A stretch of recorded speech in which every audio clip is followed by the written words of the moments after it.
আসন্ন বিধানসভা নির্বাচন নিয়ে বিভিন্ন দল যখন রাজনৈতিক কুচকাওয়াজ জারি রেখেছে, ঠিক তখন তিনসুকিয়া রাজ্যের শাসক দল বিজেপিকে নিয়ে অসন্তুষ্টি ব্যক্ত করেছে স্থানীয় জনগণ। তাদের বক্তব্য, তিনসুকিয়ায় হিন্দু সনাতনী বাঙালিরা 100% বিজেপিকে ভোট দেয়, কিন্তু তাদের দুঃখ দুর্দশার কথা জানানোর জন্য একজন বাঙালি জনপ্রতিনিধি নেই। অভিযোগ উঠছে, বর্তমানে তিনসুকিয়ার বিজেপি বিধায়ক সঞ্জয় কিষানের কাছ থেকে কোনোভাবেই উপকৃত হয়নি তিনসুকিয়ার বাঙালি সমাজ। কাজে এইবার তিনসুকিয়া কেন্দ্রে বাঙালি বিজেপি প্রার্থীর দাবি নিয়ে একসময় এক সাধারণ সভায় দাবি জানিয়েছে বাঙালি পরিষদ এবং সারা বঙ্গীয় অসমিয়া সমাজ। আপনাকে যে দেশ স্বাধীনের পরে 1952-তে Bimala Prasad Chaliha was the first chief minister of Assam, প্রথম চিফ মিনিস্টার ছিল। সেই জায়গার ভিতরেও আমি দেখতে পেয়েছি যে ন্যালি সেনগুপ্ত ডিব্রুগড় তখন আমাদের কনস্টিটুয়েন্সি ছিলেন, সেখান থেকে আমাদের রিপ্রেজেন্ট হয়েছে। 1952-র পর থেকে আপনার বিমলা প্রসাদ চালিয়া, মহেন্দ্রমোহন চৌধুরী হোক, আপনার শরৎ সিংহ, শরৎ শইকীয়া, সেটা তো ঠিক আমি বলতে পারি না, কিন্তু মনে হয় মোহভঙ্গ হবে।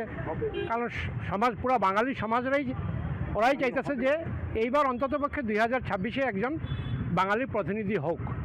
কারণ ওনাদের প্রচুর সমস্যা থাকে, ওনাদের যদি যেই সমাজের অসুবিধাটা, সমাজের যদি একজন প্রতিনিধি থাকে তাহলে হয়তো প্রতিনিধির কাছে গিয়ে ওরা কান্নাকাটি করতে পারবে।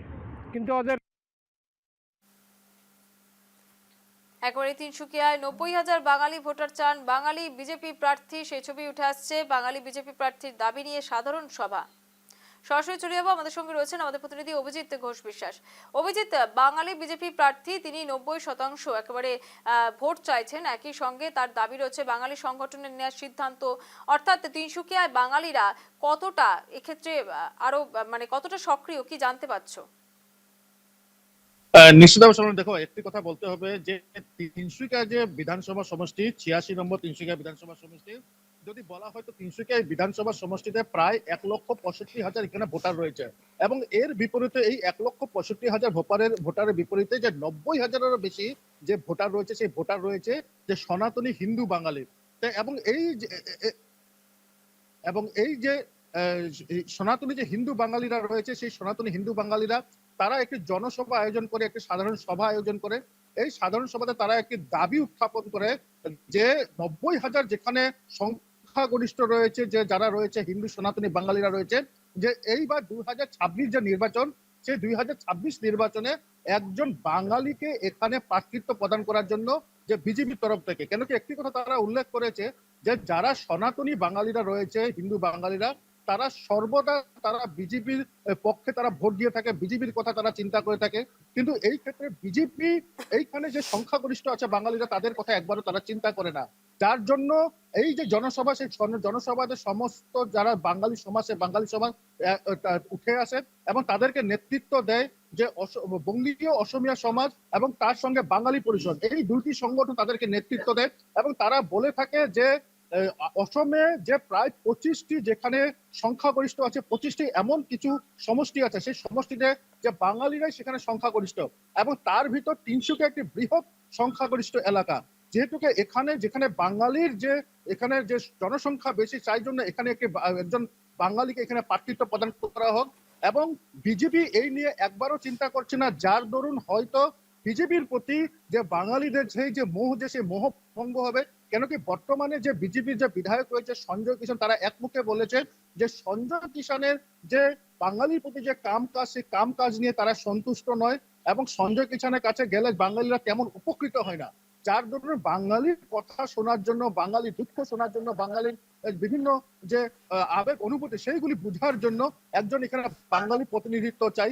এই কথাই যে যারা রয়েছে এই যে জনসভাতে, সেই জনসভায় যারা নেতৃত্ব করেছে, তারা এক মুখে এই কথাটিকে নিয়ে তারা একজন বাঙালি প্রার্থিত্ব প্রদান করার জন্য 2026 নির্বাচনের 86 নম্বর যে তিনসুকিয়া বিধানসভা সমষ্টি রয়েছে, সেখানে প্রার্থিত্ব প্রদান করার জন্য তারা এক মুখে তারা দাবি উত্থাপিত করেছে। সোনালী, একেবারে যে বিষয়টা উঠে আসছে অভিজিৎ, যে তুমি যেমনটা বলছিলে যে বাঙালি বিজেপি প্রার্থী এবং একই সঙ্গে বাঙালি ভোটার চাইছেন, প্রায় 90% ভোট বাঙালিদের তরফ থেকে পাচ্ছেন, কিন্তু সেই অঞ্চলে যারা বাঙালিরা থাকে তারা কতটা কি বলছেন, তারা কি যতটা দাবি রয়েছে ততটা তারা পরিপূর্ণ করবেন, তাদের কি দাবি রয়েছে?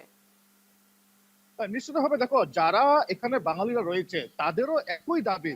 কেন কি একটি কথা বলবো যে একটি কথা তারা বলেছে, উল্লেখ করেছে যে হিতেশ্বর শইকীয়া যখন অসমের যখন মুখ্যমন্ত্রী ছিল সেই সময়ে যে আসামের যে ক্যাবিনেট মিনিস্টার, সেই ক্যাবিনেট মিনিস্টারের মধ্যে কিছু সংখ্যা বাঙালি ছিল।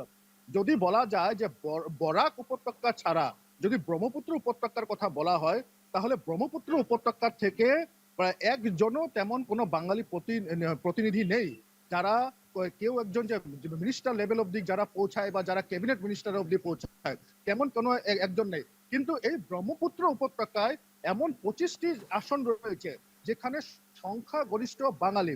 এবং একটি কথা বলবো যে 1996 সনে তারা যে কথা উল্লেখ করেছে যে 1996 সনে যে কংগ্রেসের তরফ থেকে তিনসুকিয়াতে যে একজন এমএলএ বা একজন এমএলএ ছিল যে কংগ্রেসের তরফ থেকে ছিল, যার নাম ছিল সুধাংশু দে সরকার। সেই সুধাংশু দে সরকার পর কিন্তু তিনসুকিয়াতে যেখানে বাঙালি সংখ্যাগরিষ্ঠতা অনেক একেবারে বেশি, অভিজিৎ, সেই তারপর থেকে বেশ একেবারে অভিজিৎ, এতক্ষণ আমি তোমার সঙ্গে ছিলাম শ্যামাশ্রী, অনেক ধন্যবাদ অভিজিৎ এতক্ষণ আমাদের সঙ্গে থাকার জন্য। এবং এই বিষয়ে যে বিষয়ে আমরা আলোচনা করছিলাম, তিনসুকিয়ায় 90,000 বাঙালি ভোটার চান বাঙালি বিজেপি প্রার্থী 100% বিজেপিকে ভোট দেয়, কিন্তু তাদের দুঃখ দুর্দশার কথা জানানোর জন্য একজন বাঙালি জনপ্রতিনিধি নেই। অভিযোগ বর্তমানে তিনসুকিয়ার বিজেপি বিধায়ক সঞ্জয় কিষানের কাছ থেকে কিন্তু এই সিদ্ধান্ত উঠে আসছে।